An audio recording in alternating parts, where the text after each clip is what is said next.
saya kaget itu di sini itu ternyata susah. Susahnya karena nggak seperti di Indonesia. Kalau di Indonesia saya nggak perlu kerja, nggak perlu apa, karena saya ada usaha di sana kan. Jadi saya bisa menjawab atau menginjil lewat media sosial. Kemudian saya pulang, saya makan, saya tidur seperti itu. Nah, di sini nggak bisa. Di sini kita perlu biaya ternyata. Kalau di Indonesia saya tidur nggak perlu bayar, kalau di sini saya bayar. Nah, sehingga saya membuat satu rencana di dalam saya mikirin masa depan saya di sini kan. Karena saya di sini mau ngapain gitu. Saya pengen pulang udah nggak bisa, karena kalau saya pulang udah pasti saya dikerangkeng kalau saya kasih pulang. Ya Hadi, ya Bashir, ya Tabibi, Nabiyullah, khairul khalqi jami'an, lahu a'la manasibi wal marati, salatullah subhanallah. Bismillahirrahmanirrahim. Assalamualaikum warahmatullahi wabarakatuh. Kaum muslimin yang dirahmati Allah, semoga Allah senantiasa curahkan segala rahmat, segala nikmat yang berkepanjangan dan tiada berhujung dari dunia hingga akhirat, insyaallah. Dan Allah pun kumpulkan kita para kaum muslimin di bawah naungan Rasulullah beserta para nabi, beserta para orang-orang yang Allah kasihi, Allah sayangi, Allah cintai, insyaallah, di bawah naungan Rasulullah kelak di mana tiada naungan selain daripada naungannya, insyaallah. Amin amin Allahumma amin. Kaum muslimin, pada kesempatan siang hari ini saya akan mengunggah sebuah video di mana video ini mengisahkan tentang bagaimana baku hantamnya para pendeta dan orang-orang Kristen saat ini ya, yang tengah ramai, bahkan sampai pendeta-pendeta besar nih gusar ya tentang statementnya yang dibawa oleh Edis ya. Sebenarnya ini pertanyaan ini acap kali kami lontarkan dulu tuh ya, bahasanya sesungguhnya Kristen itu mesti berterima kasih pada iblis karena karya keselamatan melalui penyaliban Yesus ini adalah karya rencana iblis. Ini sudah dari dulu sebenarnya, tapi hari ini viral sudah berapa hari ini ya. Jadi ini video-video kumpulan orang-orang yang setengah baku hantam, bahkan pendeta Mel Atok pun ikut bersuara. Dan pendeta Mel Atok cari aman bahwasanya ternyata memang berkolaborasi antara iblis dengan Tuhan Kristen ini. Mempunyai kerjasama dalam menyalibkan Yesus ini. Maka Kristen jelas ini penganut iblis, karena apa? Karya keselamatan ini untuk orang Kristen sebagai penebus dosa ini atas karya Tuhan Bapa dan iblis. Lucu nih kamu muslimin. Demikian videonya. Nonton kalau misalnya saya sering live media sosial saya, ya seperti itulah kegiatan saya. Pada waktu di Indonesia, saya juga melakukan hal seperti itu. Tetapi yang saya dapatkan itu saya dipersekusi oleh orang-orang Islam. Akhirnya saya mengamankan diri saya ke sini. Nah, sesampainya di sini, ternyata saya kaget itu di sini itu ternyata susah. Susahnya karena nggak seperti di Indonesia. Kalau di Indonesia saya nggak perlu kerja, nggak perlu apa, karena saya ada usaha di sana kan. Jadi saya bisa menjawab atau menginjil lewat media sosial. Kemudian saya pulang, saya makan, saya tidur seperti itu. Nah, di sini nggak bisa. Di sini kita perlu biaya ternyata. Kalau di Indonesia saya tidur nggak perlu bayar, kalau di sini saya bayar. Nah, sehingga saya membuat satu rencana di dalam saya mikirin masa depan saya di sini kan. Karena saya di sini mau ngapain gitu. Saya pengen pulang udah nggak bisa, karena kalau saya pulang udah pasti saya dikerangkeng kalau saya kasih pulang. Nah, sehingga saya berpikir, oh ya sudah, kalau begitu apa yang saya punya saya jual, apa yang saya punya di Indonesia saya jual. Kemudian saya cari gantinya di sini. Ternyata harga-harga di California ini itu nggak masuk akal. Kita jual 5 rumah di Indonesia, di sini belum dapat satu. Nah, akhirnya saya mikir-mikir ini bagaimana caranya. Saya telusuri, karena saya cari tempatnya. Saya telusuri seluruh state lewat platform penjualan properti tanah dan segala macam. Saya cari di California, semua. Saya pindah ke Texas. Akhirnya dapatlah satu state yang harganya itu masih terjangkau kalau kita jual dari sana. Nah, kemarin udah ke sana, udah saya cek tempatnya. Nah, tempatnya itu ya begitu aja, bagus. Tempatnya bagus, nyaman. Iya, Oklahoma. Nah, masalahnya di sana nggak ada komunitas Indonesia. Iya. Jadi kayaknya kalau di sana itu bisa depresi karena nanti ngomongnya paling sama tembok. Kita nggak bisa ngomong begini. Kalau di sana biasanya memang begini kan kita kan. Terus kita ada kompo-kompo gitu, ada ngobrol begitu. Nah, akhirnya memang seperti yang saya bilang, saya sering bilang juga di TikTok saya, kalau mungkin teman-teman di sini ada yang nonton, mungkin tapi kalau teman-teman nontonnya di Facebook itu pasti nggak ada, bagiannya itu udah nggak ada, karena yang di Facebook itu hanya potongan-potongan. Kalau yang aslinya itu sumbernya dari TikTok maupun YouTube saya. Nah, seperti yang saya bilang, intinya yang saya katakan itu apa yang saya jual misalnya di sana, kemudian saya pindahkan ke sini, dan di sini itu pasti kurang. Karena saya nggak tahu, karena saya baru di Amerika, saya nggak tahu orang Amerika juga. Saya nggak tahu, mungkin ada teman-teman yang mau bantu ya syukur. Kalau nggak pun nggak masalah kalau saya. Gitu. Gampang kalau saya. Yang jelas isi saya seperti itu saya sampaikan. Kalau misalnya teman-teman support tidak benar. Rasa seperti itu dari saya. Saya juga nggak tahu seperti ini. Tadinya saya cuma undang saja ke gereja, terus pulang gereja ke sini. Gitu. Saya juga nggak tahu. Kalau saya sih, kalau saya sendiri pribadi, kayaknya masa depannya memang keluar dari stage ini. Karena kalau di stage ini saya bayangin sudah langsung jauh. Jadi waktu bukaan, jadi misinya programnya Anda datang ke sini itu apa? Ya, jadi tadinya itu tidak disengaja ya. Jadi pertama-tama saya itu melihat banyak orang-orang Muslim itu mengganggu iman kita. Kita sebagai orang Kristen di Indonesia itu dirongrong oleh orang-orang Islam yang memurtadkan banyak umat Tuhan. Radikal.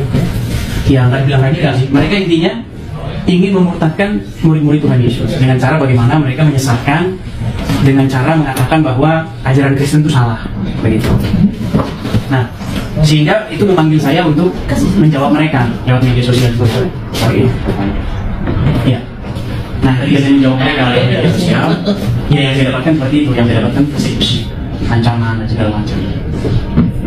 Nah, akibat daripada ancaman-ancaman segala macam itu, akhirnya saya kesini. Saya kesini itu niatan saya itu mau pulang. Saya kesini niatan saya pertama untuk supaya situasi mereda. Saya pikir saya nanti stay dulu di sana sekian lama, nanti kalau sudah mereda keadaannya saya pulang. Ternyata penonton saya itu repost video-video saya. Jadi bukannya tambah parah. Begitu. Dan tambah banyak sekali ancaman kepada saya. Akhirnya saya di sini dia memikirkan ke depannya seperti apa. Karena saya nggak mungkin ya kayak gini terus kan gitu. Maka saya membuat program seperti itu. Karena kalau teman-teman tahu, saya juga itu diperjualbelikan di media sosial. Saya diperjualbelikan oleh orang-orang yang mengupload video-video saya. Jadi ketika mereka mengupload video saya, mereka itu dapat AdSense, mereka dapat iklan, mereka itu konten-konten saya itu banyak sekali, jutaan orang yang nonton. Dan itu memang menghasilkan banyak uang bagi pengupload itu. Bagi saya nonton. Jadi saya nggak punya penghasilan sama sekali dari AdSense itu. Baik dari YouTube itu zong semua nilainya zong. Karena banyak tuh yang dari subscribe. Oke, saya mau tanya, udah berapa lama Anda di sini? Hampir setahun. Setahun. Terus sudah pernah urus surat-surat atau gimana? Iya. Sudah. Kalau surat-surat saya sudah lengkap. Saya tinggal ngurus saja. Oh, jadi udah apply. SS, udah permit semua. Kalau itu. Jadi sebenarnya, jadi memang harus ada seminar dari tadi tim. Timnya itu nanti itu membantu kamu, ya kan, untuk meluruskan seperti kamu bilang itu tadi kan. Oh, saya nggak dapat apa-apa dari saya beli konten di scam sama mereka, konten saya hilang ini, itu bisa. Jadi kalau ada orang profesional memang di subscribe, jadi nanti semua itu dananya itu larinya ke edis itu. Nanti harus ada timnya tuh harus profesional, harus di Amerika ini. Jadi pasti banyak orang untuk Tuhan Yesus pasti banyak jago semua gitu. Ya dapat jadi sakol. Ya. Ya, jadi memang kan di sini tuh ada tiga gitu. Jadi ada kalau orang Muslim yang menghujat kita itu karena apa? Karena Tuhan Yesus, dia menghujat toh. Yang oknum-oknum itu. Minta maaf ya, yang orang oknum-oknum yang ngaku Muslim itu, kayak Rifa, Suma, ya toh. Tapi pertanyaannya, di sini menyerang kiri atas batas bawah. Dia menghujat saudara-saudara kita dari Islam, dia menghujat kita orang Kristen, dia menghujat Tuhan Yesus. Kau berani begitu karena kau lari ke Amerika, betul? Kalau kau ada di Indonesia, saya suruh ini, abang saya ini, Bang Reinhardt ini. Abang siap toh? Dan Saya nggak peduli kau, saya nggak cari ini. Ini sudah offside. Menghujat saya punya anak, saya punya istri, orang gila. Baru bilang saya bodoh. Dia punya WA banyak di saya tidak setuju kalian. Bodoh. Tidak tahu apa-apa. Perlu belajar dengan angkunya. Perlu minum obat. Kira-kira kalau sudah saya perlu minum obat, berarti saya orang gila toh? Pak Lidara, betul nggak? Karena dia bilang saya perlu minum obat. Berarti saya terbukti orang gila kan? Iya. Itu sudah offside. Enggak, aku yang bingung. Ada orang yang menghina sudah master teologi ya. Yang sementara dia nggak ada pendidikan teologi ya. Itu kan kayak model saya lah. Saya misalnya latar belakang saya, sarjana saya dari hukum. Tiba-tiba saya menghujat orang yang profesor atau yang S2 dari ekonomi. Apa saya nggak keblinger gitu? Saya tidak tuntut dia masalah umum, tapi saya untuk dia mewakili saya punya anak istri. Dia bilang orang gila.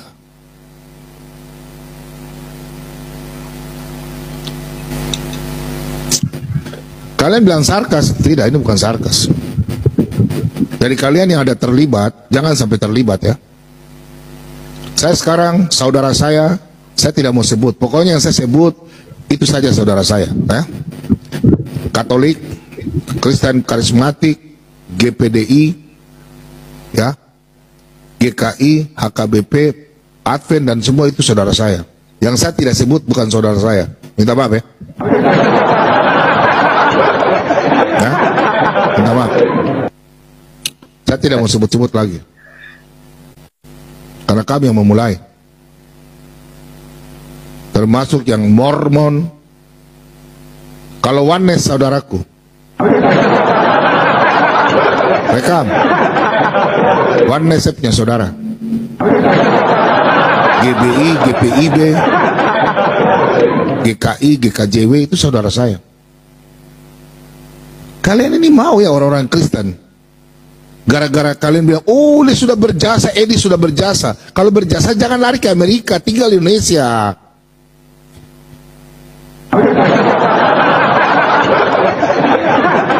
Bela-bela orang yang sarang kekristenan, kan ini punya otak di mana kah?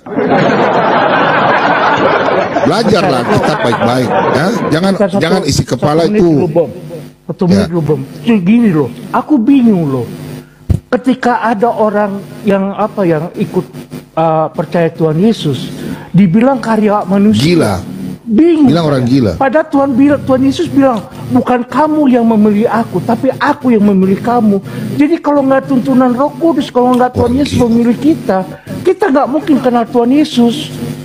Jangan karena orang kita jadi ini, bukan kita itu semua latar belakang pun. Saya pernah menobatkan orang loh. Ketika saya dalam profesi saya sebagai advokat, ada kamu tahu nggak? Tuhan Yesus. Ada yang percaya Tuhan Yesus, kok terima Tuhan Yesus. Kalian saya Muslim, tapi ketika saya bekerja dengan firman Tuhan, dia percaya Tuhan Yesus. Jadi kita semua itu dipakai alat bagi kemuliaan nama Tuhan, bukan gara-gara kita dia masuk Kristen. Nggak benar itu. Ya, sebentar dulu teman-teman. Mulai saat ini orang Islam akan bilang pendeta ODGJ, apologet Kristen ODGJ. Jangan kalian marah, goblok. Jaga mulutmu. Tadi kau maki-maki aja kau. Kopen kamera. Kopen kamera. Kopen kamera. Kau siapa? Istirahat dulu. Kau datang ke sini. Kau datang ke Manokwari sini. Satu. Kau di Manokwari. Kopen kamera. Memang udah gila kau. Kau yang gila kau. Kau turun kau orang gila. Kopen kamera. Gila kau. Kau mau orang Kristen sekarang orang Islam. Sekarang orang Islam bilang orang Kristen ODGJ. Kau suka? Jangan kau marah. Itu Edis yang bilang. Bukan orang Islam yang bilang. Sekarang orang Islam akan bilang orang Kristen orang gila. Paham gak? Kau marah saya, kau naik diskusi dan saya. Kau hak marah terserah kau. Diskusi. Kau suka framing ini?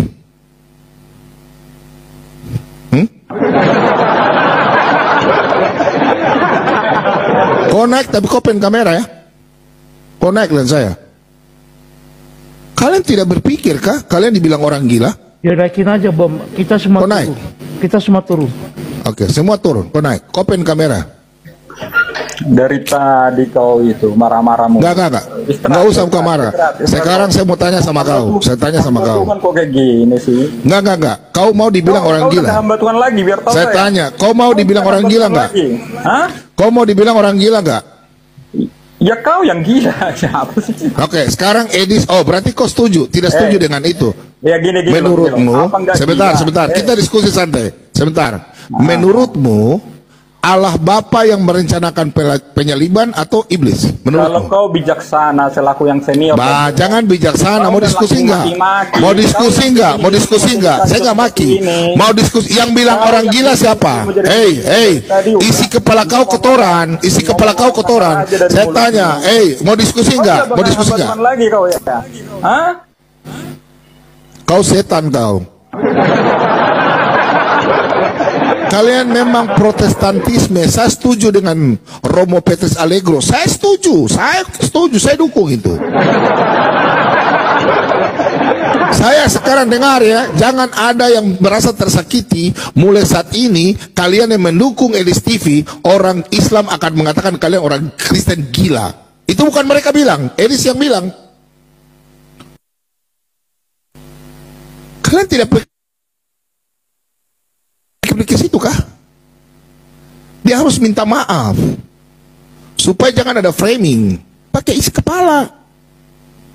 Percuma kita mengajar selama 7 tahun. Kalian paham gak bahasa ini? Kita ini berapologet sudah 7 tahun. Botol. Sekarang saudara-saudara Islam kita, mereka bikin judul pernyataan Edis orang Kristen menyetujui bahwa orang Kristen gila. Iya, karena betul. masa percaya Yesus lahir Tuhan lahir kok dari rahim perempuan. Berarti kenyataan. Kalian bikin kita setengah mati menjawab. Mikir. Framing itu nyata loh. Berarti apa yang sebenarnya saudara-saudara kita lakukan dari orang Islam lagi memang betul. Markus 3:21 betul itu. Kamu mau?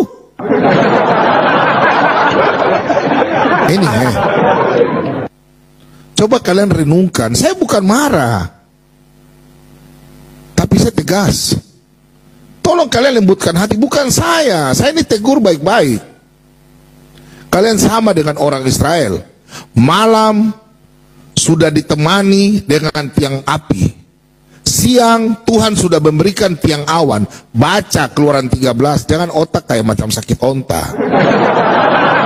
Lapar dikasih makan roti mana. Ulangan 8 ayat 1 dan selanjutnya. Ingin makan daging dikasih burung puyuh. Mulut kurang rohani. Kau yang botol. Kau enak saja. Kalian bikin kita, kalian mau dibilang ini yang dihina bukan Tuhan Yesus. Jadi kita kerja lebih berat, paham? Kita mau diskusi sama mereka. Kalian paham gak selalu yang Babe bicara apa? Surat berapa Babe? Tertawa itu tetangga. Sekarang mereka di seberang bilang, oh iya, Pak Bom orang gila, jangan didengar. Apa? Jangan terlalu munafik. 3 hari ini saya berpikir, tahu nggak? 3 hari lalu saya bilang, ini dampaknya besar. Jangan bilang dampaknya kecil. Jangan pikir ini masalah sepele. Dampaknya besar Mas. Halo? Betul Pak Bom, dampaknya besar banget. Banyak jadi. Ini dapat, jangan bilang 70 kali 70. Jangan bicara 70 kali 70. Kalian kan bukan apologet. Sadar kau cuma tukang loak saja mau. Kau tidak terima kau datang ke Manokwari sini. Ayo kau datang ke sini. Saya tadi itu saya kasih 7 bukti baru saya kasih masuk kau di penjara. Kau mewakili toh? Ini saya sengaja begini, biarlah saya jadi korban. Dia harus minta maaf untuk orang Kristen, khususnya abang-abang kita dari Katolik. Kalian tahu nggak salib itu apa? Yo, kamu bersyukur sama pendeta yang munafik saja, memperkaya diri, terus kalian sanjung-sanjung, toh? Botol. Ini apologetika, ini bukan bicara pendeta. Kita kerja setengah mati. Kamu tidak pikir kah siang hari malam anak-anak Tuhan semua bekerja, tiba-tiba kantor datang, orang gila. Kalian kan orang gila. Kamu jawab apa? Kalian tahu nggak ini dampaknya besar? Ini proses orang mau bicara apa? Ini nanti orang-orang yang mau murtadin mau berpikir, kenapa ya saya percaya orang Kristen ya? Nggak mungkin ya, masa Tuhan jadi manusia? Masa manusia sembah manusia?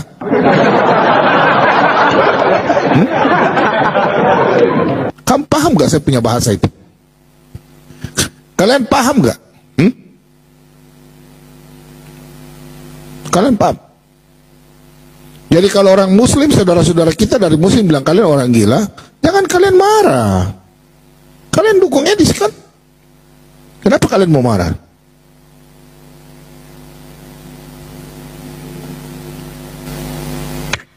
Yang merdeka siapa sekarang?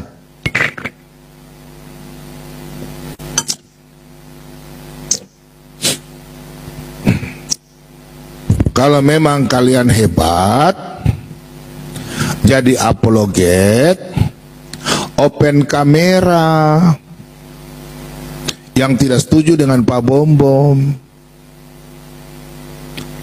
open kamera lawan saudara-saudara kita dari muslim, supaya kalian tahu bagaimana bisa tahan emosi, bagaimana bisa menjaga kata-kata. Terus tinggalnya di Indonesia. Kalian tahu nggak? Kalian juga menghujat. Kalian bilang baku hujat kiri kanan. Orang Islam juga dari saudara-saudara kita, mereka tersakiti. Jangan kalian bilang orang Islam bukan saudara kita. Diskusi-diskusi. Kalian munafik saja, bullshit saja. Padahal kalian sudah bilang, oh Pak, Yesus sudah bilang, kasihilah sesamamu.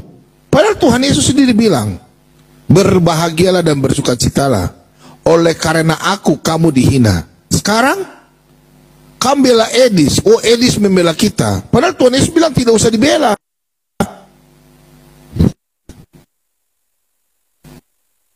Kalian ini tumpang kiri kanan. Paham gak saya punya maksud? Paham gak? Kalian paham gak? Tuhan Yesus bilang meskipun Tuhan Yesus dihina, biarkan saja, berbahagialah. Kamu pakai manusia Marsion ini bukan orang Protestan, cuma ngaku Kristen, kamu tidak tahu dia gereja apa? Mormon kah? Marsion kah? Yang tidak punya basic teologi? Baru bilang orang Kristen gila. Baru kamu dukung. Ini silakan Babe bicara. Iya. Pernyataan Edi terhadap Pak Bom Bom dengan mengatakan gila itu menyakiti seluruh hamba Tuhan, menyakiti seluruh orang yang memiliki basic teolog, yang begitu lama berkuliah, yang begitu lama kami menempuh pendidikan sebagai hamba-hamba Tuhan, baik itu dengan sponsor, baik itu dengan biaya kami sendiri. Sangat sakit hati. Saya tidak peduli apapun klaim Edi yang mengatakan ini. Saya katakan Edi sesat dalam mengatakan bahwasanya iblis memiliki jasa yang begitu besar merencanakan hal-hal demikian. Karena pernyataan Edi mengatakan Pak Bom Bom sebagai hamba Tuhan gila, itu akan menjadi pemicu daripada jemaat kecil untuk menghina lebih gila lagi terhadap para gembala juga pendeta. Termasuk saya sebagai hamba Tuhan kecil, saya dikatakan gila karena tidak sependapat dengan Edi. Edi dengan saya kalau berbicara tentang pelayanan, dia bukan siapa-siapa saya. Tapi saya tidak mempermasalahkan sering Edi offside terhadap pernyataan-pernyataan firman Tuhan.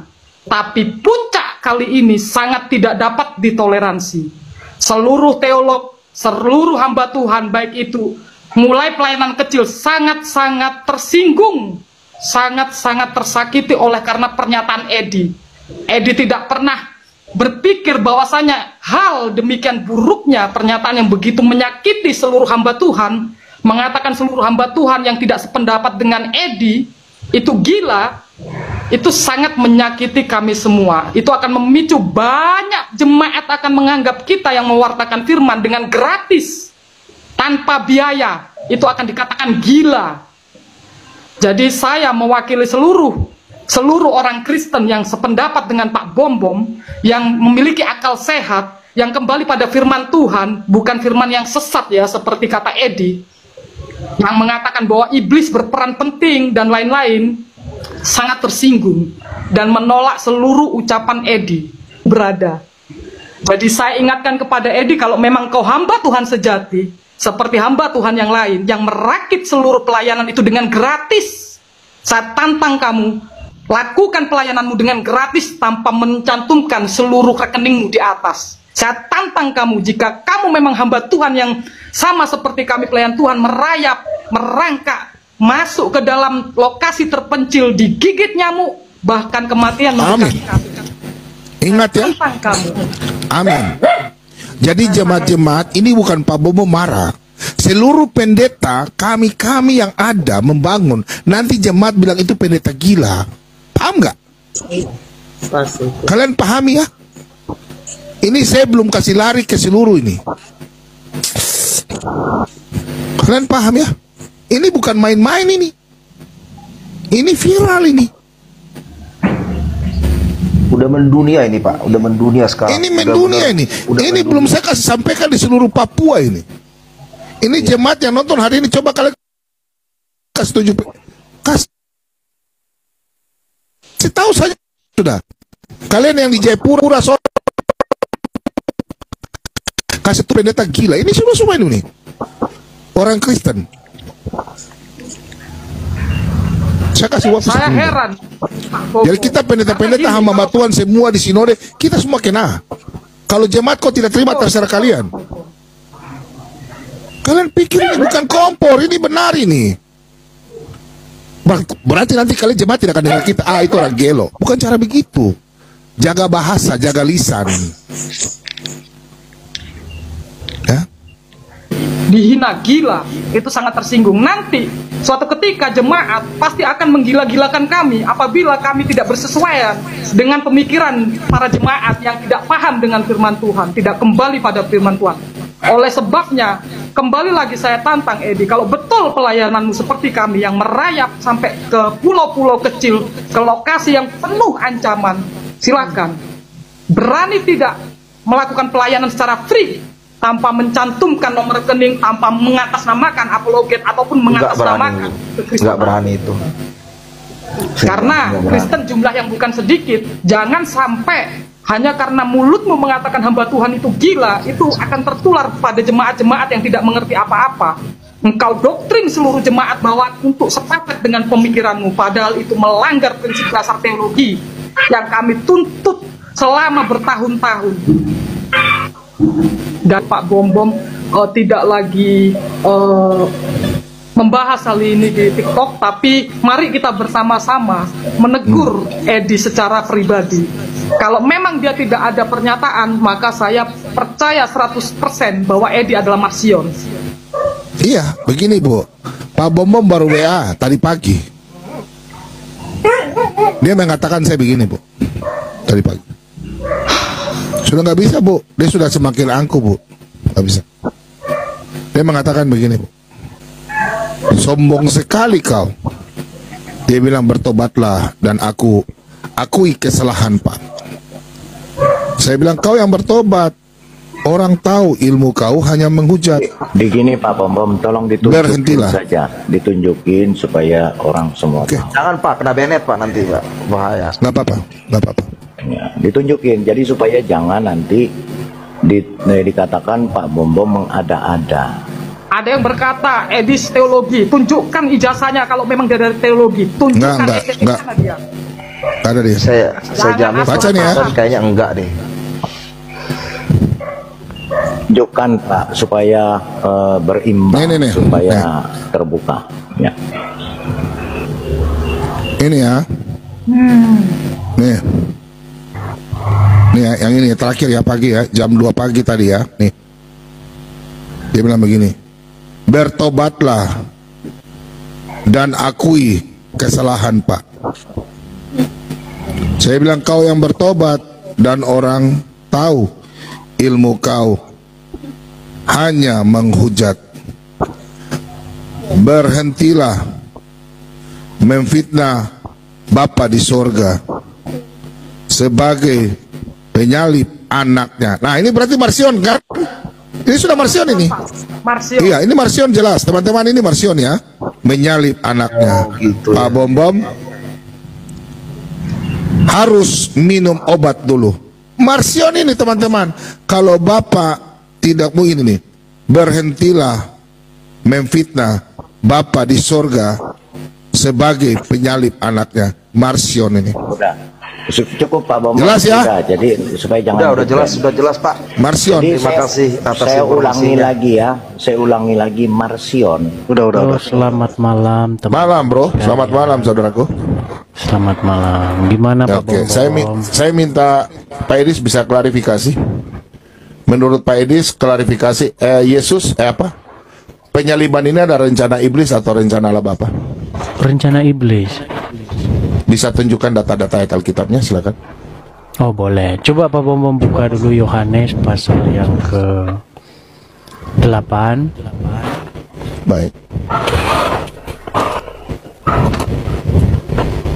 Iya, karena Pak Bom bilang mau belajar, makanya saya ajari begitu supaya. Ya, ajarin saya aja, enggak apa. Supaya tidak semakin banyak orang-orang Kristen yang mengatakan bahwa penyaliban itu rencana Bapa di surga. Penyaliban itu memang rencana daripada iblis. Tapi sekalipun demikian, justru lewat penyaliban itu rahmat Tuhan dinyatakan. Coba silakan.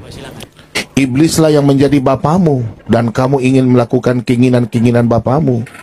Ia adalah pembunuh manusia sejak semula dan tidak hidup dalam kebenaran, sebab di dalam dia tidak ada kebenaran. Apabila ia berkata dusta, ia berkata atas kehendaknya sendiri, sebab ia adalah pendusta dan bapa segala dusta. Ini menurutmu penafsiranmu saudaraku? Tidak, di situ yang ingin membinasakan Yesus siapa? Iblis. Ya betul. Bagaimana ulang? Keinginan untuk membinasakan Yesus adalah keinginan ahli-ahli Taurat dan orang-orang Farisi. Betul atau salah? Atau keinginan murid-murid? Bukan. Oke. Ahli Taurat, lanjut. Oke, siapakah yang menjadi bapaknya ahli Taurat dan orang-orang Farisi itu? Iblis. Dan keinginan siapakah itu? Untuk membinasakan Yesus? Keinginan manusia itu. Ahli Taurat menurut Tuhan Yesus keinginan siapa? Orang ahli Taurat itu. Sekarang saya tanya, free will? Menurut kamu free will bukan. atau kita jangan kemana-mana dulu. Sebentar. Gini, saya mau belajar sama kamu. Saya mau belajar sama kamu. Mengundang saya mau belajar, biar saya ajarin sebentar. Enggak, kamu yang ngajarin saya. Enggak apa-apa, terus. Nanti saya bertanya ya. Jadi ayat itu jelas. Iblislah yang menjadi bapamu dan kamu ingin melakukan keinginan bapamu. Jadi keinginan untuk menyalibkan Yesus itu adalah keinginan iblis, bukan keinginan Bapa di sorga. Bagaimana ada seorang Kristen mengatakan bahwa penyaliban itu keinginan Bapa di sorga? Tuhan yang mulia. Iya, jadi yang menyalib Yesus itu adalah orang-orang yang tidak mengenal Yesus, adalah orang-orang para penguasa yang tidak mengerti hikmat Tuhan. Jadi berarti orang itu orang berdosa bukan? Ya jelas. Oke, orang berdosa ya. Orang berdosa ya. Maksud saya begini, saya cuma menyampaikan begini saja Pak Bombo. Keinginan Bapa di surga itu adalah supaya Tuhan Yesus taat menghadapi penyaliban itu. bukan supaya Bapak itu supaya Bapak ingin bahwa Yesus disalibkan, bukan begitu. Bapak di surga ingin supaya Yesus taat, bahkan menghadapi penyaliban pun dia harus maju, tidak melarikan diri dari penyaliban itu. Sudah? Oke, saya rasa boleh. Pak Bom Bom. Sabar. Jangan kau lari. Saya mau bertanya, jangan kau lari sini, jangan kau buang kincing baru kau lari. Kurang ajar ini Edis. Kau jangan begitu. Saya belum bertanya loh. Ini sesat ya. Dengar, ini sesat ya. Saya belum jawab. Edis, kenapa kau takut? Kelihatan kan? Ini iblis. Kalian jangan dukung Edis. Kenapa kau takut?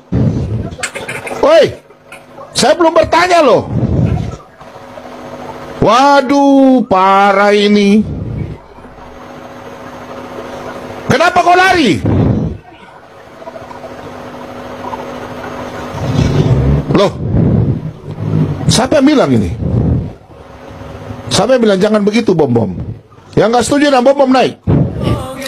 Di dalam apa hubungan dari Matius 26 ayat 4 dengan Matius 16 ayat 23? Tadi udah dijelaskan oleh Episkop bahwa apa? Maunya iblis itu untuk menyakiti Kristus. Jadi jelas di dalam Matius 26 ayat 4, di situ rencana untuk menangkap Yesus, untuk menyalibkan Kristus, itu adalah rencana dari iblis.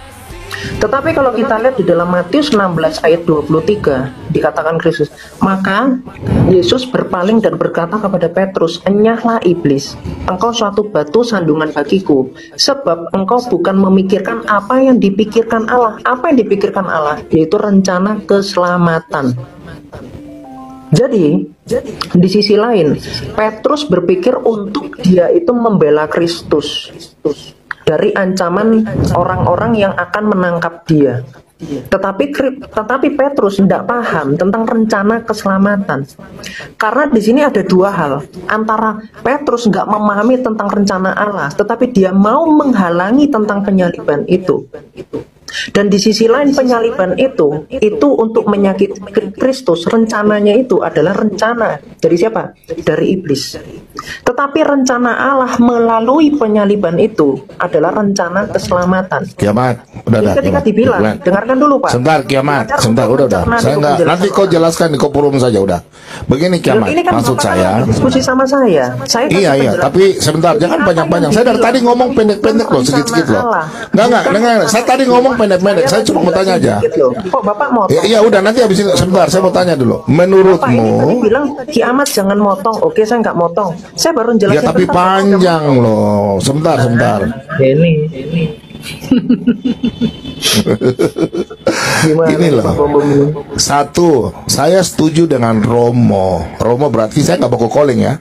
Menurutmu tadi Romo Biantoro dari Ortodok mengatakan penyaliban yang kita bahas tentang Edis ini. Penyaliban ini bukan rencana iblis, bukan rencana Yesus. Kamu setuju nggak dengan itu? Setuju. Dalam penjelasan apa? Ya sudah, selesai. Udah, nggak usah debat lagi. Udah, nggak usah debat.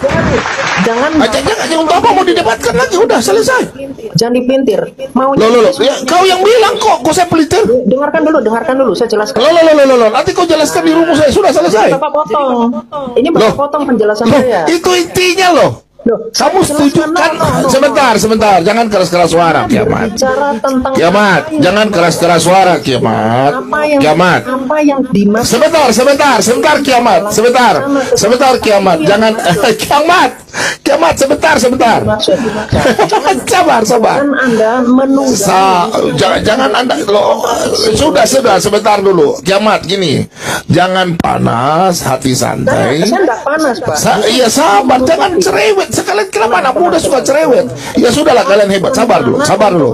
Dengar pertanyaan saya, Kiamat. Dengar pendengar. Baik-baik. Aduh, ini untuk menyalibkan Kristus. Itu rencana. Sebentar, Kiamat. Sebentar, Kiamat. Jawab dulu, Pak. Biar Bapak. Ya, sebentar dulu. Jelas nih. Sudah, sebentar dulu. Sebutkan. Rencana menyalibkan Kristus, rencana siapa? Rencana salib atau menyalibkan? Dengar, ini ada dua ya.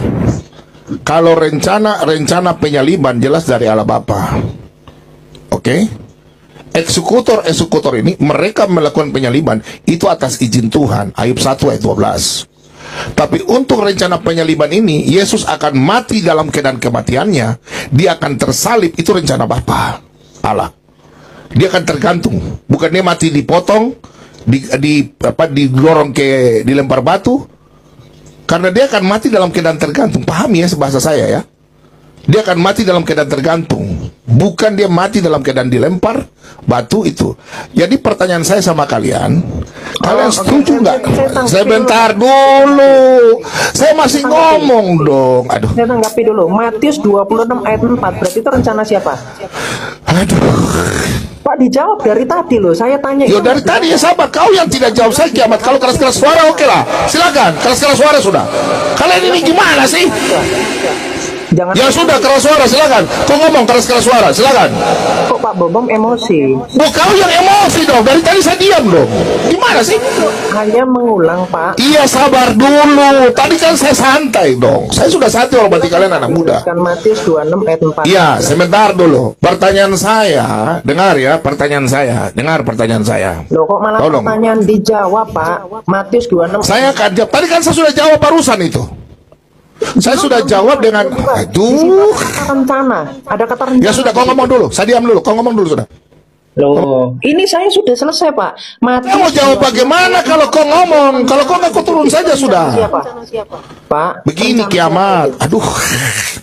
Saya mau ngomong jangan potong dong.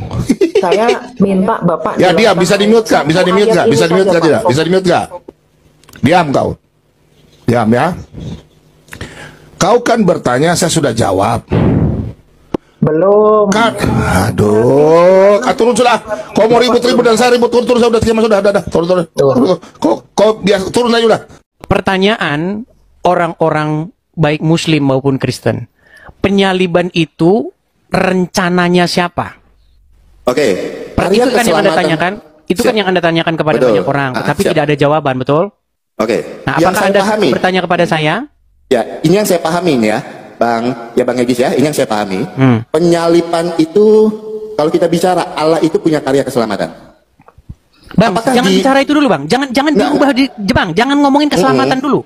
Kita ngomongin penyaliban dulu. Jadi menurut Anda, siapakah yang menginginkan supaya Tuhan Yesus disalibkan? A. Bapa di sorga, B. Iblis. Ya, kalau kita lihat konteksnya, ketika iblis membisikkan kepada Yudas. Bang, simpel dulu Bang. Sebentar Bang. Gini Bang, oke, sebentar Bang, tenang dulu Bang, oke, dulu ya, tenang dulu. Iya, betul. Kita jangan dulu panjang-panjang, kita yang pendek dulu baru kita uraikan. Oke? Pertanyaan saya simpel. Siapakah yang menginginkan supaya Tuhan Yesus disalib? A. Bapa di sorga, B. Iblis. Ya, jadi gini Bang Egis, kalau saya langsung menjawab langsung ke poinnya, itu tidak akan, malah akan jadi beda penafsiran. Seperti saya kemarin, ketika saya melihat poin di situ, saya akan jatuhnya beda penafsiran. Itu. Loh, kok Bang, ini seandainya begini Bang, oke, begini Bang, ya. Seandainya kita lagi duduk ujian teologi. Betul. Anda nggak bisa ngomong begitu sama ujian kertas itu. Ini pilihan ganda. Ya. Pertanyaannya begini, siapakah yang menginginkan supaya Tuhan Yesus disalibkan? A. Bapa di sorga, B. Iblis. Maka Anda akan silang yang mana? Oke, karya keselamatan itu, Bang Egis, Tuhan Yesus. Karya keselamatan, bukan karya keselamatan, Bang Oki. Sebentar, Bang Egis, Tuhan Yesus itu Bang Oki, tenang dulu, tenang, Bang Oki, tenang dulu. Kita tidak bicara rancangan keselamatan, kita bicara rencana penyaliban. Siapakah yang menginginkan supaya Yesus disalibkan? A. Bapa di surga. Oke, pada saat itu iblis merencanakan untuk Tuhan Yesus itu disalibkan, tetapi iblis tidak tahu dengan kematian Tuhan Yesus di kayu salib. Jadi yang Anda silang yang mana nih Bang? Apa? Yang Anda silang yang mana, A atau B? Yang B pada saat itu. Berarti yang ingin menyalibkan Yesus apa? Iblis pada saat itu. Kenapa? Terus kenapa Anda bertanya lagi, kan sudah jelas. Jadi gini. Jadi makanya saya bilang begini Bang Oki, jangan kita ngobrol ya, jangan berdebat. Ya, silakan. Yang ingin supaya Yesus disalibkan itu adalah iblis. Jadi ada rencana Allah, ada juga rancangan iblis. Dan iblis nggak ngerti bahwa rancangan kutuk yang dia rancangkan itu dibalikan menjadi berkat. Oh Tuhanku Bapa di surga. Kayak gitu, sesimpel itu loh sebenarnya jawabannya. Jadi bedakan ya antara pengajaran dengan menjawab polemiku. Dia itu sedang menjawab polemik orang muslim yang mengatakan penyalipan karya iblis. Itu yang dia sangkal. Oh, kalian ini betul-betul luar biasa. Malah kemana-mana. Saya nggak bilang kemana-mana ya. Ya, saya menghormati Pak Bom dan menghormati teman-teman sekalian. Tapi tolong letakkan ini pada posisi yang benar supaya di antara orang Kristen tidak terjadi polemik. Jangan kemana-mana, dibawa ke koin lah, dibawa ke Amerika lah. Nggak usah dibawa kemana-mana, teman-teman. Itu memenuhi syarat ketika Karena Ebis Babe ini juga salah paham. Sebentar Bu Sofi, ketika Babe, orang-orang Yahudi Yusuf PA itu ngomong, penyalipan. apakah ketika Yudas dibisiki iblis itu rencana Allah gitu loh. Tadi pertanyaannya, kok kesana-sana? Iya. Anda ini. Iya betul. Saya sudah Bu jelaskan Sofi. tadi. Anda harus lihat konteksnya. Konteksnya apa menurut Itu Bu tadi Sofi? yang ditanyakan si PA. PA tuh ngomong kalian tuh PA tuh nanya begini loh. Dari API itu melontarkan satu tuduhan bahwa kita itu harus berterima kasih karena penyalipan itu jasa iblis. Paham nggak? Ini suara saya kedengeran apa enggak? Dengar. Paham nggak? Iya. Makanya tadi dia menuntut Edis menurut kamu penyalipan itu adalah jasa iblis. Penyalipan itu karya iblis. Itu yang ditentang Edis. Ya Tuhanku Bapa di surga pelihara hidupku. Bilang apa, Bu? Lanjut. Edis bilang apa? Edis bilang apa, Bu? Sebentar. Makanya sebentar. Makanya tadi ya, ketika saya tahu tadi Pak Bom memperlihatkan WA-nya Edis, ketika dia ngomong Pak Bom nggak level lah, sesat, dan itu juga salah, nggak seharusnya dia bicara begitu. Ya, itu kekeliruan.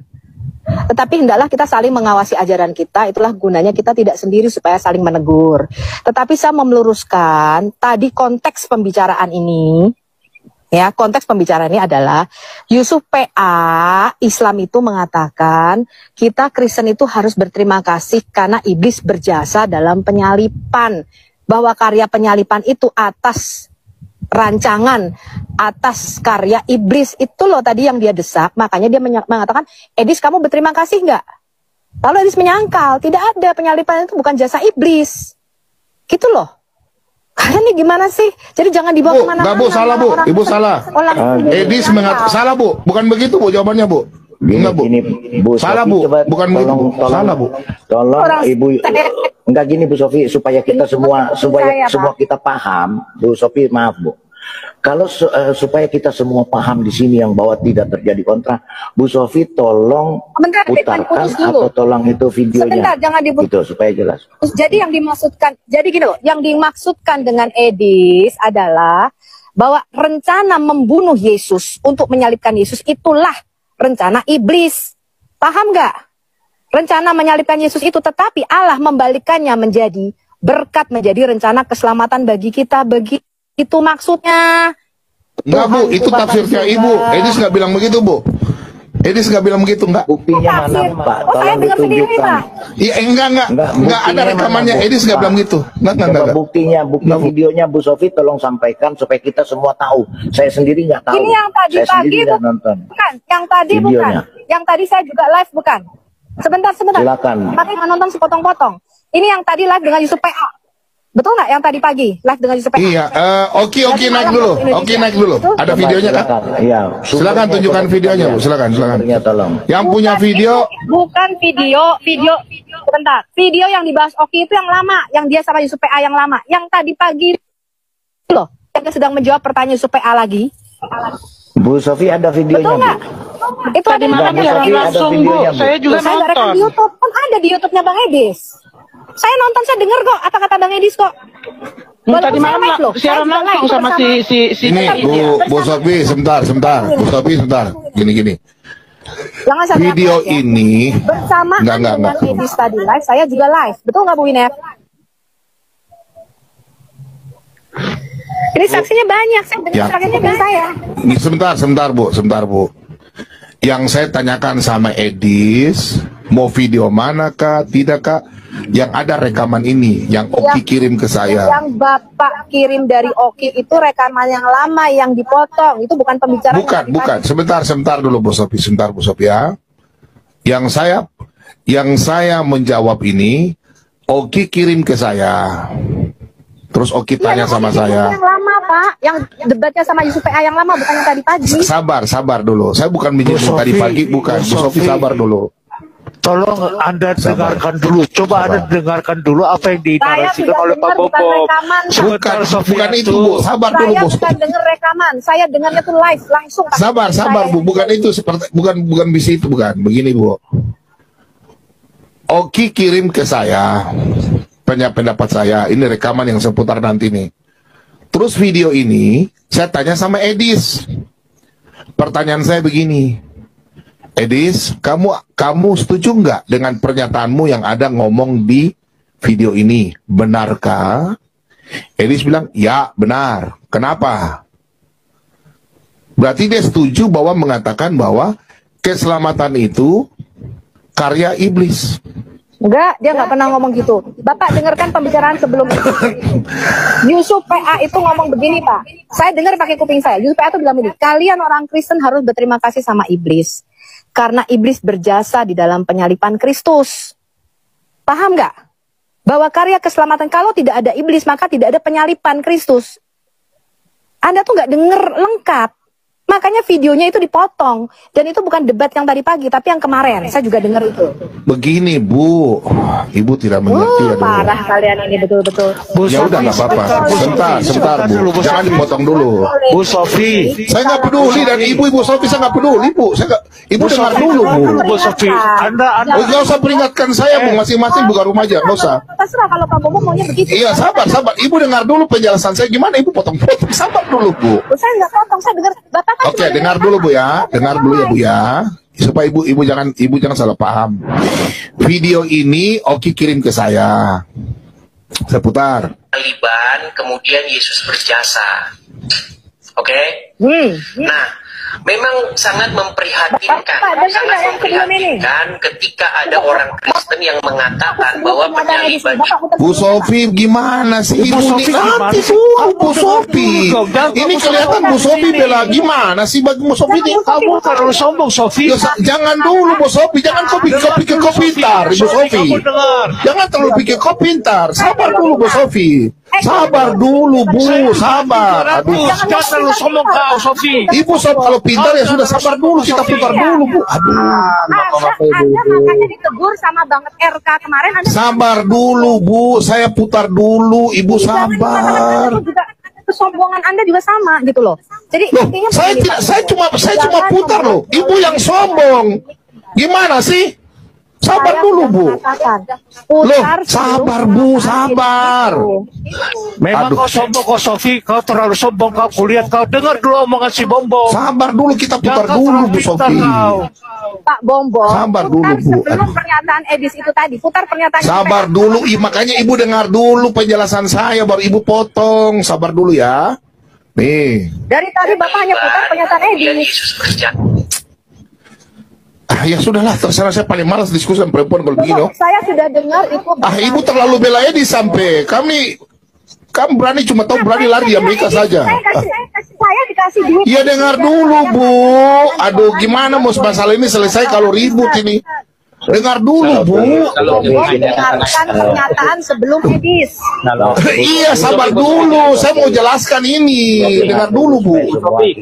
Bu Sofi biar aja dulu, Bu. Gimana sih? Biar aja kita dengarkan. Teman-teman pun jadi gak enak juga.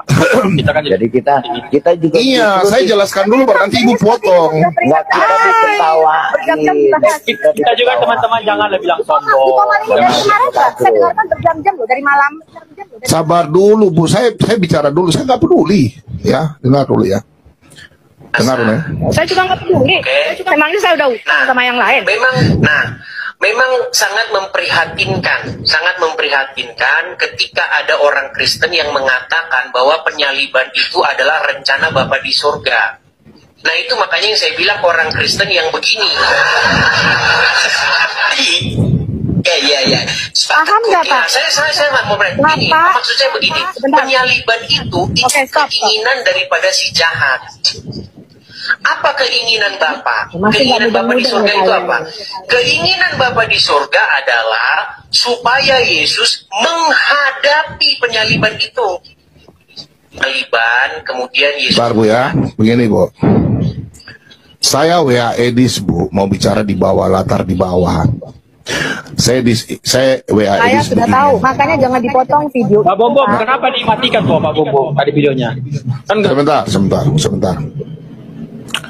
Saya Edis. Kenapa tidak dari awal, Pak? Kenapa tidak dilihat ketika YouTube? Nanti dulu, makanya saya jelaskan sama Ibu dulu. Sebentar, Bu, ya. Saya tanya sama Edis begini. Dis, ini tidak dipotong videonya kah? Edis menjawab, saya tanya lagi, kamu mengatakan demikian kah? Dengar bahasa Indonesia ya. Ini tidak dipotong videonya kah? Kamu mengatakan demikian kah? Bahwa orang Kristen yang mengakui bahwa penyaliban adalah gila? Ya, penyaliban rencana iblis kah? Dan orang Kristen mengatakan rencana Tuhan itu gila? Betul ya? Pak Bom hanya tanya. Edis jawab, asli ini videonya, memang tepat. Gimana? Gimana memangnya, Pak? Begitu, memang rencana menyalibkan itu memang rencana iblis. Gimana sih teman-teman? Ya, sabar dulu, Bu. Sabar dulu, Bu. Ya, kita berbeda. Yang membisikkan. Sabar, Bu. Sabar dulu, Bu. Ibu, sabar dulu, Bu. Saya masih baca WA ini. Pak Renhat nggak usah ikut-ikut, Pak Renhat. Pak Renhat kalau mengatakan saya sesat, saya nggak usah ikut-ikut. Bapak diam. Saya nggak bilang sesat, Ibu. Enggak, Bu. Sebentar, Bu. Saya cuma baca WA saja. Buka kamera. Diam, Pak. Bapak nggak pernah buka kamera. Bapak tidak pernah mengambil resiko seperti saya dan Bang Edis. Kata siapa saya nggak pernah buka kamera? Kata siapa saya nggak pernah buka kamera? Nah, Bu Sophie, ngambil resiko itu tinggal di Indonesia, Bu. Enggak. Bukan resiko itu di Indonesia, bukan di luar negeri. Udah, sabar ya.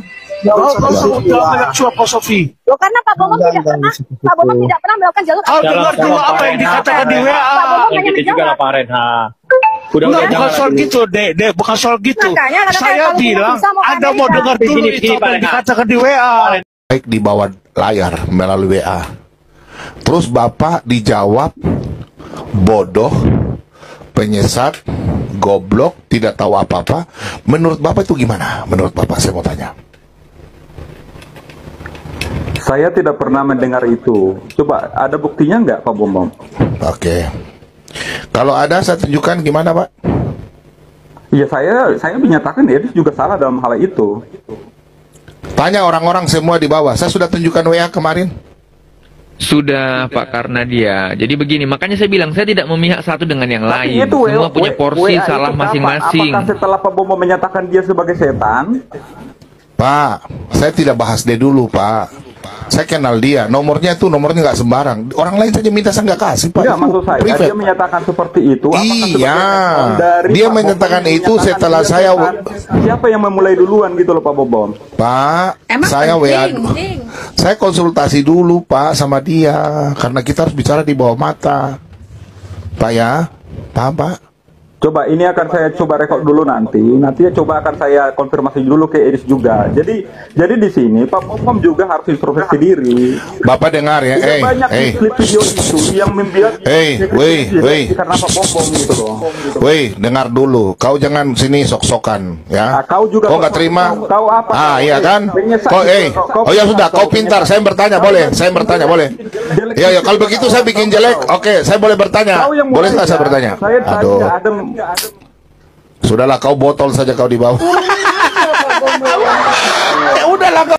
Pernyataan Edis di videonya saya bertanya,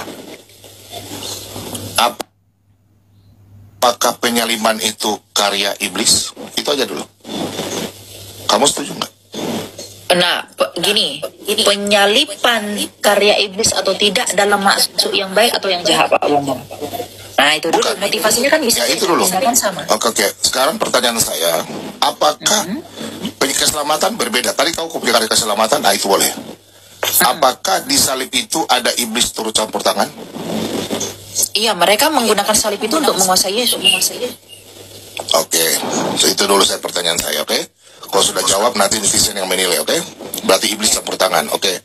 Yang kedua, berarti kau berdasar pada... Aku ini, maaf ya, tanpa mengurangi rasa hormat gini. Iblis tidak campur tangan dalam maksud yang baik itu, Pak. Karena gini, hal yang baik yang datang dari salib itu hanya dari pihak Allah. Tapi hal yang buruk yang digunakan iblis melalui salib itu datang dari pihak iblis. Bukan, yang Pak Bom, saya, Elia dan semua orang yang terima ini kan yang baik dari salib itu. Berarti itu dari pihak Allah sepenuhnya dong, bukan dari iblis. Oke, jadi saya mau komitmen yang lurus. Apakah karya penyaliban Yesus itu rencana Tuhan atau rencana iblis? Itu aja saya mau ini. Karena gini Pak, ada dua yang berencana dalam hal ini. Berarti ada dua, berarti iblis terlibat. Iblis terlibat. Ini. Ya, ini rencana ya, ini ayat 20 ini. Kamu merencanakan yang jahat. Ada yang merencanakan yang jahat melalui salib. Tetapi Allah telah merencanakannya demi kebaikan. Jadi kalau Pak Bom tadi Kejadian 50 ayat 20 deh. Kejadian 50 ayat 20. Iya, oke, betul. Coba Ade tolong baca Kisah Rasul 2 ayat 23 tadi, coba. Kisah Rasul 2 ayat 23. Kisah Rasul, bentar ya. Mana nih Kisah Rasul? Kisah Rasul 2 ayat yang ke 23, dari 22 ke 23, tapi 23 yang pas, coba. Oke. 22 sampai 23. Ya. Hai orang-orang Israel, dengarkanlah perkataan ini. Yesus dari Nazaret adalah orang yang telah ditentukan Allah dan dinyatakan kepadamu dengan kekuatan-kekuatan, mukjizat-mukjizat dan tanda-tanda ajaib yang dilakukan oleh Allah dengan perantaraan Dia yang tengah-tengah kamu. Seperti yang kamu ketahui, Dia yang diserahkan Allah menurut maksud dan rencananya telah kamu salibkan dan kamu bunuh melalui tangan bangsa yang durhaka. Betul? Lalu apa yang mau ditanya, Pak? Di situ rencana siapa yang menyalibkan Yesus? Gini, ini harus dipahami. Dia yang diserahkan Allah menurut maksud dan rencananya. Sekarang gini Pak, kalau memang Allah... Dulu Elia, sebentar dulu deh adikku sayang. Sampai di koma dulu. Dia di sini Yesus kan? Allah menurut dia di sini siapa? Dia di sini siapa, Dek? Yesus Allah, kan? Allah. Betul Allah. Dia di sini siapa? Allah. Yesus. Allah yang diserahkan Allah gitu. Dia yang diserahkan Allah. Oh, dia di sini Yesus, betul dia. Baik, terima kasih banyak. Yesus yang diserahkan Allah menurut maksud dan rencananya. Penyanyi di sini siapa? Penyanyi di sini siapa? Kenapa? Dan maksud dan rencananya. Rencananya sini siapa? Rencananya Allah. Betul. Allah Bapa kan? Iya, Allah Bapa. Baik, terima kasih banyak Elia. Sudah, itu saja. Telah kamu salibkan. Itu aja saya mau tanya. Oke, gini. Yang kedua, maksudnya gini Pak. Kalau memang salib itu dalam maksud yang baik gini. Ini sebenarnya menjadi apa ya aku bilang ya. Memahaminya itu nggak semudah ya seperti yang kita membalikkan tangan. Karena gini, Dia yang diserahkan Allah menurut maksud dan rencananya. Rencana Allah kan maksud yang baik. Maka Yesus itu memang diserahkan oleh Bapa itu untuk maksudnya yang baik melalui salib itu. Tetapi di dalam salib itu pun iblis memaksudkannya untuk yang jahat kan. Dan Allah mengubah rencana jahat iblis itu menjadi rencana yang baik bagi Allah. Makanya gini, kalau memang dari semula Allah merencanakan penyaliban untuk Yesus demi maksud yang jahat, maka nggak mungkin dong di sini Petrus menyalahkan lagi telah kamu salibkan dan kamu bunuh. Masa dia mengatakan Allah itu diserahkan? Kalau ini Pak, Dia yang diserahkan Allah menurut maksud dan rencananya. Kalau maksud dan rencananya ini maksud yang jahat, nggak mungkin. Kalau ini maksud yang jahat, nggak mungkin Rasul Petrus marah lagi telah kamu salibkan dan kamu bunuh, nggak mungkin. Tapi karena maksudnya baik, maka Petrus mengatakan telah kamu salibkan dan kamu bunuh melalui tangan bangsa-bangsa. Ya, Delia. Di situ kan ada koma. Kan karya ini kan ada penyaliban dan karya keselamatan. Kita bahas dulu, jangan buang karya keselamatan. Ya, karya keselamatan dari salib itu dari Allah, itu betul Pak. Tapi Oke, kita sudah, nggak itu bisa. sudah. Saya cuma ambil itu aja, poin itu deh. Saya cuma Iya. pengakuanmu itu aja. Saya nggak masalah. Cuma itu aja deh pengakuan saya. Karena pernyataan Betul, Edis itu, betul. Itu saya setuju, iya Pak. sudah. Jadi sudah letter lead ya, udah ya. Jadi di sini letter lead, dia yang diserahkan Allah menurut maksud dari rencana. Yang kedua saya mau tanya sama Ade, Kejadian Ibrani 2 ayat 14. Ini sudah clear ya. Tapi kalau kau sama Kansa dan Edis berbeda. Biar netizen yang menilai. Yang Enggak, kedua saya mau tanya sama kalau Ade. aku harus jelasin Apa-apa. dulu apa pandangan. Nah, nanti sebentar deh, nanti baru Ade jelaskan. Saya tanya dulu tadi Ibrani 2. Oke, Ibrani 2 ayat yang ke-14. Oke. Ibrani 2 ayat yang ke-14. Baik. Tadi iblis berkuasa atas maut. Maksudnya maut ini apa? Kematian atau apa? Iya, kematian kan upah dosa adalah maut. Berarti yang bisa membunuh manusia mati? Yang mencabut nyawa manusia siapa? Mencabut nyawa Tuhan nggak pernah cabut nyawa. Tidak, maksudnya yang mengambil nyawa manusia siapa? Tuhan atau iblis? Kan kematian itu karena dosa, nggak ada dicabut nyawanya, Betul. Pak. Iya. Maksudnya kalau kita manusia, kalau orang tua kita meninggal, sebentar deh, orang tua kita kalau meninggal, yang mengambil nyawa kita siapa? Ya karena udah waktunya, bukan diambil, karena udah waktunya mati. Ada Karena apa? kita nggak percaya ada yang cabut nyawa, Pak. Enggak, maksudnya yang mengambil nyawa kita. Nggak ada yang mengambil nyawa kita. Nyawa kita ketika kita mati, kita percaya kembali ke Allah. Kalau kita nggak percaya, dosa kita menyeret kita ke alam maut. Ada ayat Alkitabnya yang memperkuat, ada itu? Ada.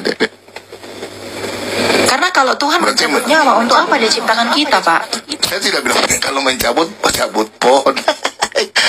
Maksudnya ide begini deh, kan tadi ada bilang iblis itu yang mengambil nyawa maut kan, makanya saya tanya Jadi maut itu maut apa? Semula, betul. Ya dikatakan pembunuh apa? Kekekalan sehingga binasa manusia tidak selamatkan, atau masalah tubuh ini yang dibun-bun? Ya tidak diselamatkan dong, karena kan dia yang Berarti iblis ini dan Hawa. Iblis ini bukan membunuh raga ya, bukan. Ya membunuh raga dan membunuh jiwa. Membunuh raga dan membunuh Dia ingin membunuh jiwa manusia ketika terpisah dari Allah dengan dosa itu. Kan dengan contohnya gini Pak, Adam dan Hawa. Iblis itu menghasut Adam dan Hawa. Itu karena iblis ini pengen dia binasa kan. Tapi ketika dia jatuh dan dosa, dia nggak langsung mati raganya. Saya tanya Edelia terakhir, yang membunuh tubuh dan jiwa siapa? Yang membinasakan tubuh dan jiwa hanya Allah yang berkuasa. Baik, sudah diralat ya. Membunuh tubuh dan jiwa Allah, oke. Yang membinasakan, tetapi gini loh, jangan belajar teologi itu jangan kayak belajar matematika, nggak bisa. Artinya Elia, jangan ajar saya. Elia nggak boleh begitu, Elia. Jangan ada bahasa kesombongan, nggak tadi saya. Enggak, itu bukan kesombongan, maksudnya gini loh. Belajar bukan Elia sebentar Elia, nggak apa-apa deh. Enggak, bentar. Ini aku jelasin dulu, Rendahkanlah Elia sebentar Elia. Saya ikut Elia punya mau nih dong, sebentar aja Elia. Boleh. Sebentar, jangan ini Tom punya adik nih. Luar biasa nih. Tadi Elia sudah ralat ya. Enggak, aku nggak meralat. Saya lebih tahu argumen saya dari Pak Bomom sendiri. Ya nggak apa-apa. Yang membunuh tadi saya ada rekamnya nih.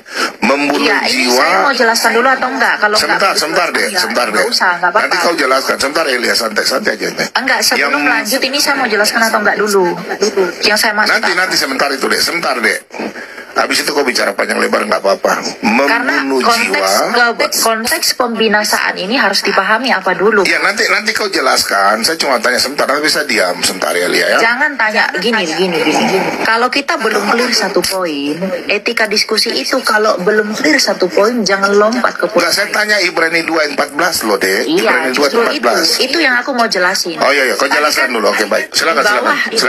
Keluar dari merunut diferensiasi diferensiasi dari ayat ini kan Pak Bom bilang. Kan sudah selesai penyaliban ya. Oke, sekarang masalah ini. Ibrani 2:14 silakan. Nanti aku simpulkan. Bentar. Ini kan tadi kan dikatakan kan Pak Bom tanya, berarti siapakah yang bisa siapakah iblis itu mau membinasakan tubuh atau jiwa? Membinasakan tubuh atau jiwa. Iblis itu pengennya manusia itu binasa. Karena keinginan iblis itu manusia itu terpisah dari Allah. Nah, sedangkan yang Pak Bom tanya, siapakah yang bisa membinasakan tubuh atau jiwa? Itu dalam pengertian otoritas yang daripada Allah. Jadi beda. Kalau yang berkuasa secara real untuk membunuh, untuk membinasakan tubuh maupun jiwa itu hanya Allah. Tapi Allah nggak pernah menginginkan kita untuk binasa, Pak. Nah, iblis ini ingin membinasakan kita dalam keinginannya. Artinya, kehendak iblis itu ingin membinasakan manusia. Tapi kehendak Allah nggak mau manusia itu binasa, meskipun Allah bisa membinasakannya. Gitu loh. Jadi ini clear kan? Jadi jangan nanti seolah-olah dari Pak Bom potong-potong argumen saya, orang-orang berpikir bahwa saya ini menyamakan Allah dengan iblis. Itu tidak fair. Ya, jadi dalam artian kalau Allah itu bisa membinasakan itu karena dia memang mampu, tapi Allah tidak pernah mau membinasakan manusia. Sedangkan iblis ingin membinasakan manusia. Gitu. Itu yang harus dipahami. Karena iblis tahu ketika manusia berpisah dari Allah, ya konsekuensinya kematian karena Allah itu adalah hidup gitu. Adek sudah deh, saya boleh bertanya nih ya? Ya lanjut, lanjut. Baik deh, oke. Masalah membinasakan Ibrani 2 ayat 14. Menurut pemahaman Elia, dikata sini binasa. Binasa itu apa maksudnya? Binasa apa? Kematian kekekalan kah? Atau bagaimana? Atau nyawa? Konteksnya. Kalau binasa, ya bisa dagingnya binasa, atau bisa rohnya binasa kekal, relasinya binasa dengan Allah. Sebentar deh, saya jadi bingung nih karena adik dua ini.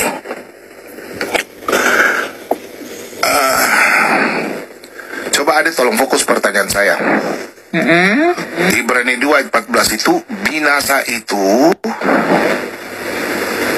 untuk kematian kekekalan. Iblis dia membawa manusia itu masuk binasa sama-sama dengan dia sesuai dalam Wahyu 20 ayat yang ke 10 sampai 15.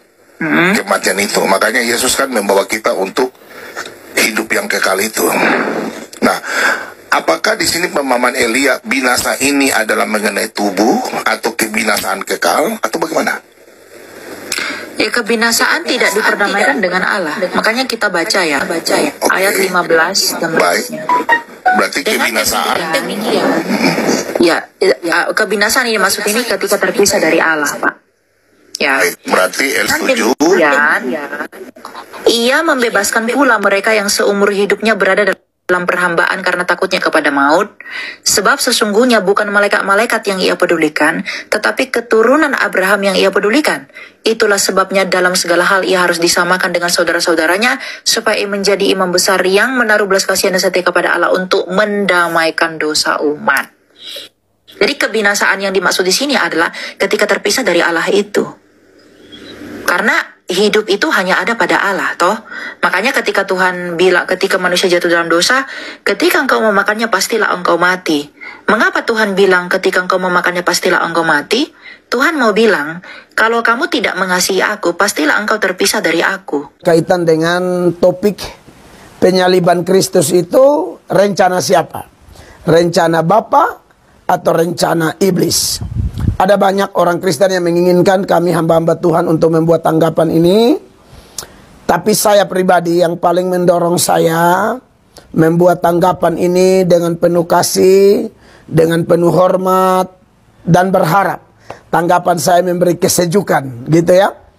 Karena ada dua sahabat saya, dua teman saya, Pak Bom dan juga Bang Edis TV, mereka WhatsApp saya dan isi WhatsApp-nya ya seputaran ini. Dan memang di media sosial mungkin teman-teman sudah lihat Bom dengan Bang Edis beda pandangan seputaran ini.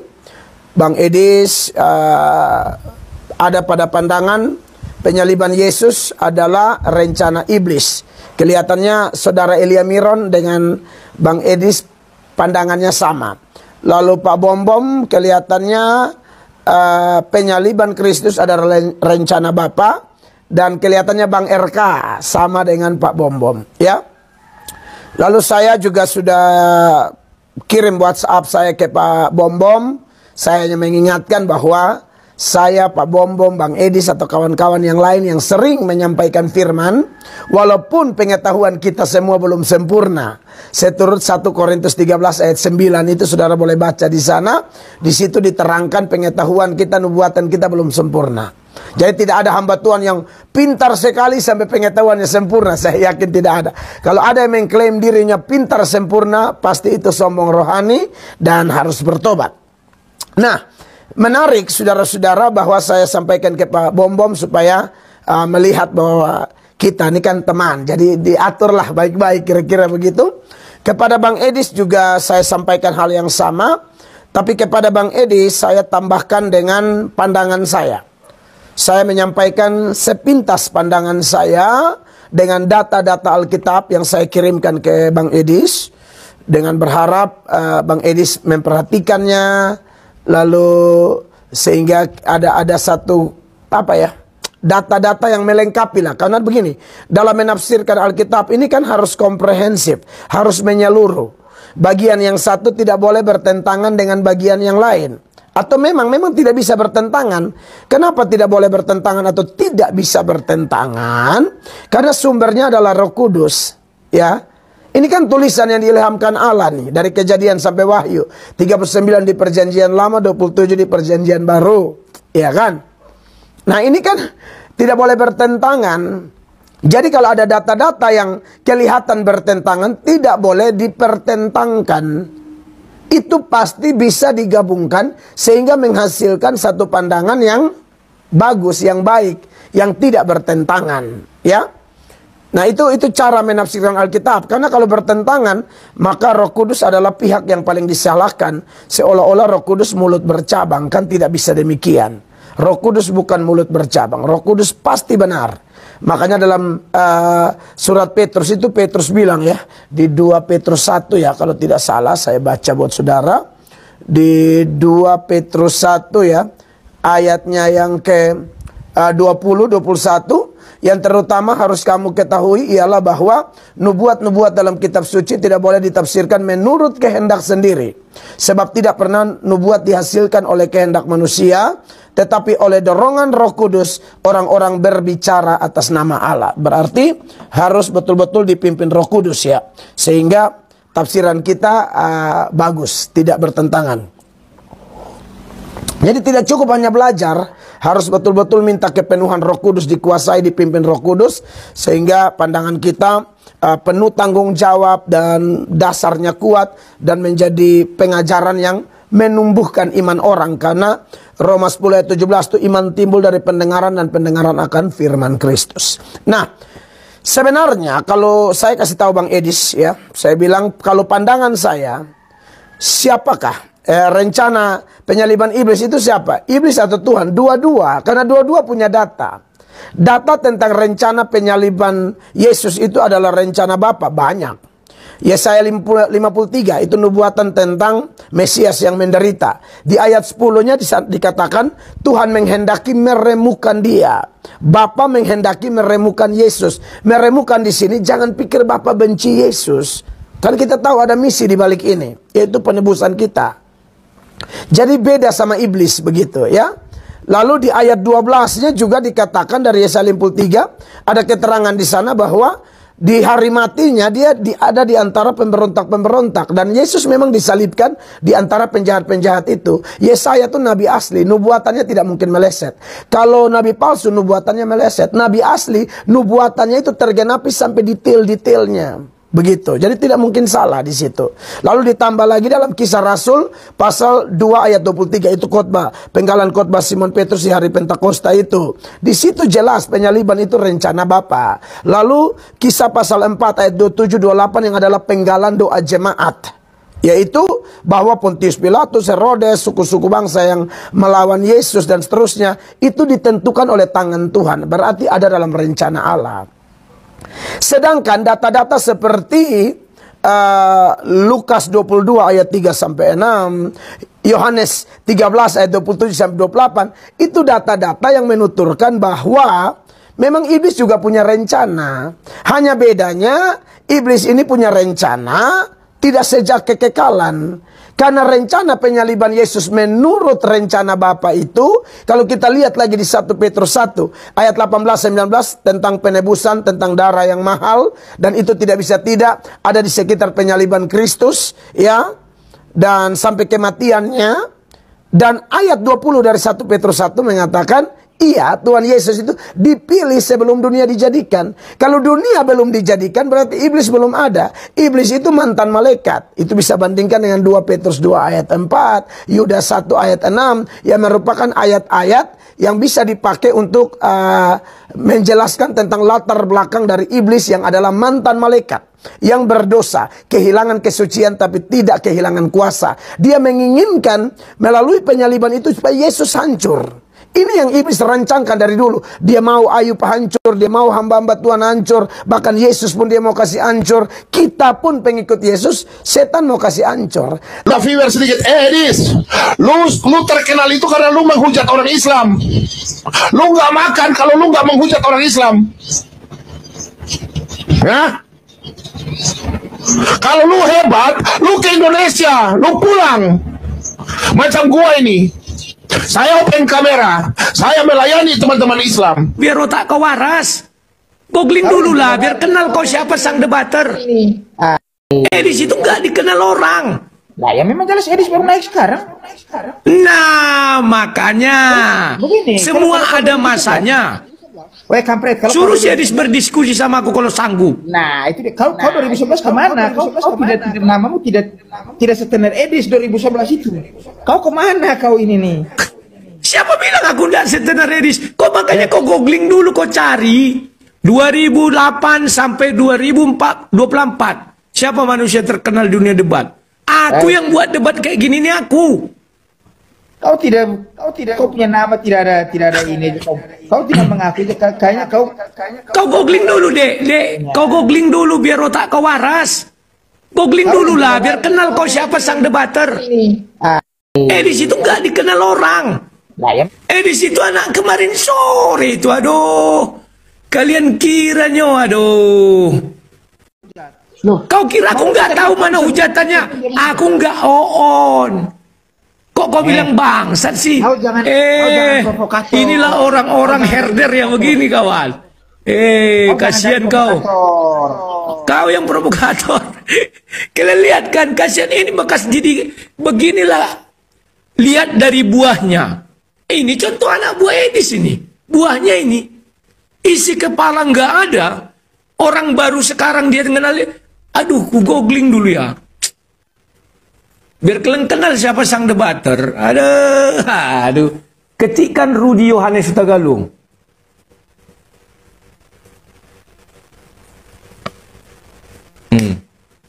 Di situ anak kemarin sore itu, aduh.